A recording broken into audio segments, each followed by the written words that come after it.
início.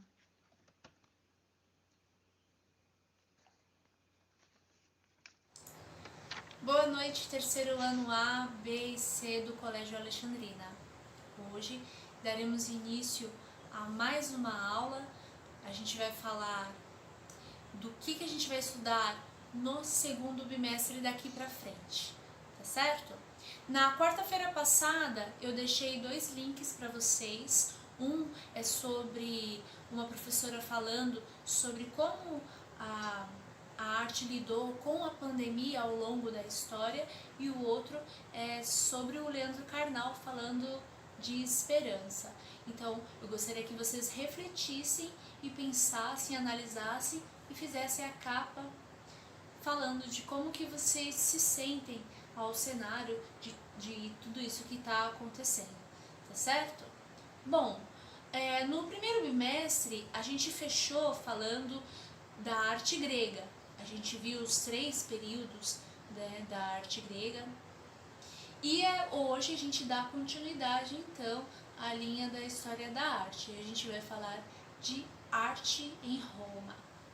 Bom, a gente viu que no período helenístico, que é quando os gregos, né, ultrapassaram o limite da perfeição das artes, estavam na sua melhor fase, para a infelicidade deles, os romanos invadem a Grécia e pegam muita coisa de lá para eles, né? E uma dessas coisas que eles vão trazer para eles são os artistas. Então é por isso que a cultura da Grécia com Roma dialoga muito. Por isso que você já deve ter ouvido falar nesse nome, cultura greco-romana.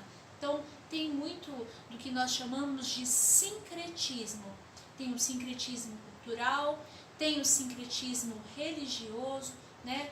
Os mesmos deuses da Grécia são os deuses são de Roma, o que muda é o nome, né? A gente depois vai fazer uma pesquisa sobre isso.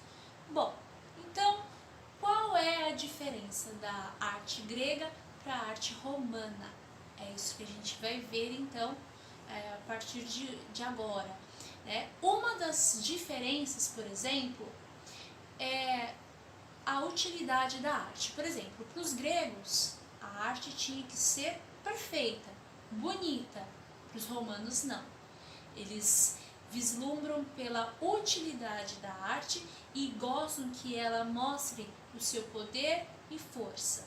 Por isso que é muito marcante obras colossais, gigantes. Veja aí o primeiro exemplo.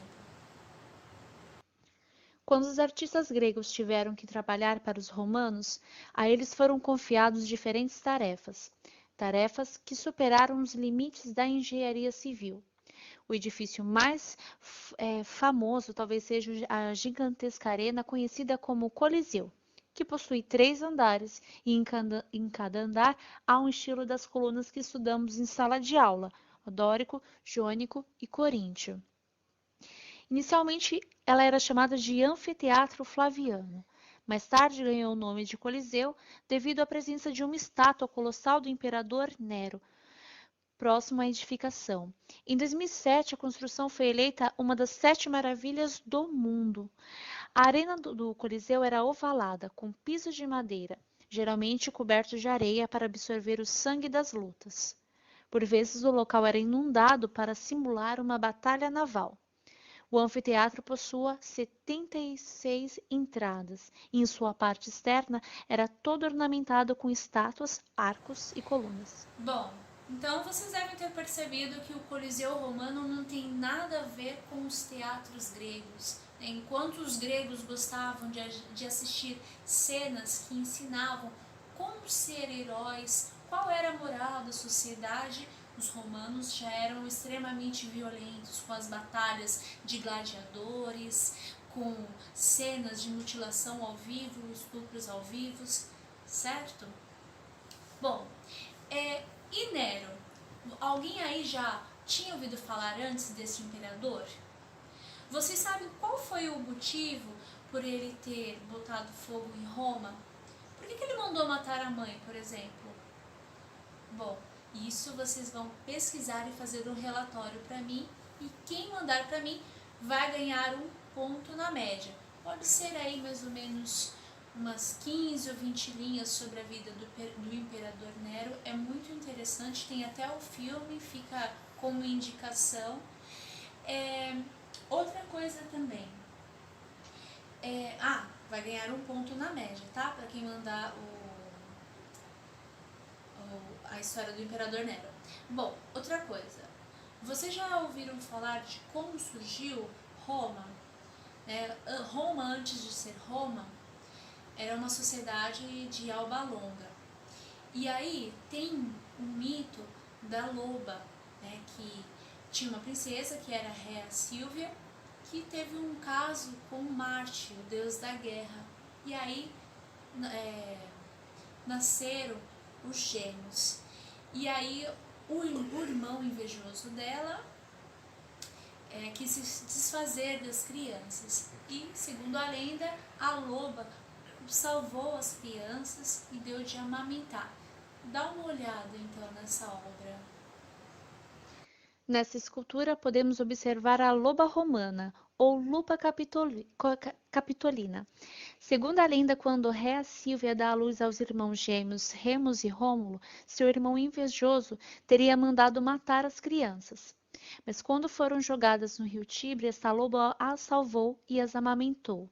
Depois, ela as entregou a um pastor de ovelhas. Anos mais tarde, os irmãos descobriram a origem de sua história e foram atrás de seus direitos. E por fim, de uma forma extremamente resumida, Romulus mata Remus e volta para Alba Longa e toma o seu poder e dá início então à sociedade romana, né? Dá o nome Roma para a cidade, e isso acontece em 753 anos antes de Cristo, que é a data de quando realmente surgiu a sociedade romana. Outro detalhe da arquitetura romana que vocês vão me prometer que não podem esquecer são as portas, os arcos arredondados. Isso é um detalhe tão importante, porque a gente vai ver isso até a metade do próximo bimestre, tá certo? Então, presta atenção, olha bem os detalhes dos arcos arredondados romanos. Os arcos arredondados estão presentes praticamente em todas as obras romanas. Estradas, calçadas, esgotos, viadutos, aquedutos que serviam também para levar água praticamente para toda a cidade.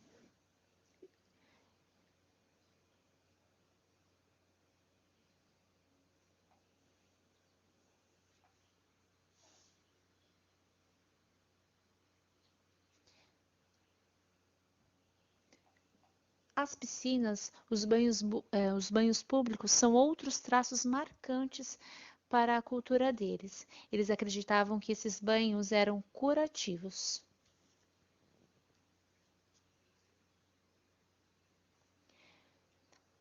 Na parte da pintura, os romanos apreciavam fazer afrescos, que nada mais é que uma pintura feita na parede. Esses são fragmentos do afresco da Vila dos Mistérios em Pompeia, que é uma cidade que no ano de 79 d.C. foi soterrada pelas lavas do vulcão de Vesúvio. Em Roma, as esculturas tinham que ser realistas, ou seja, se tem ruga, nariz torto, calvície, eles vão retratar.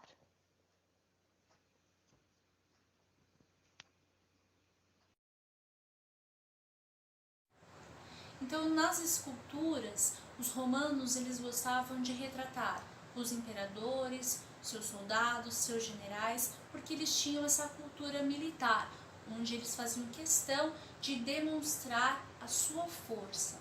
E uma informação muito importante: qual então é a diferença das esculturas gregas para as esculturas romanas? A grega, o artista vai olhar para o modelo dele e vai deixar a imagem perfeita. Se a pessoa tem algum traço diferente, né, ele vai melhorar. É uma espécie de Photoshop, certo? Já os romanos não, eles são bem realistas nas esculturas, ok? Bom, então esse é o tema da semana. É uma forma bem resumida, como eu falo sempre para vocês, porque cada semana a gente pega um tema novo, então não dá tempo hábil da gente aprofundar, mas o importante é vocês terem essa referência, tá certo? Eu estou pensando no vestibular que vocês vão fazer nesse final do ano, mesmo com essa pandemia, com essa loucura, né? Eu espero que vocês prestem vestibular e tenham um bom desempenho. E como sempre também, após essa aula, vocês têm que fazer um relatório, uma pesquisa sobre arte em Roma, uma pesquisa simples, breve, de 10 linhas, colocando lá as principais características da arte, tá certo? E também tem que fazer um desenho, ok? Pessoal, muito obrigada. Eu aguardo vocês no WhatsApp para esclarecer dúvidas, caso elas surjam. E até a próxima quarta-feira. Tchau!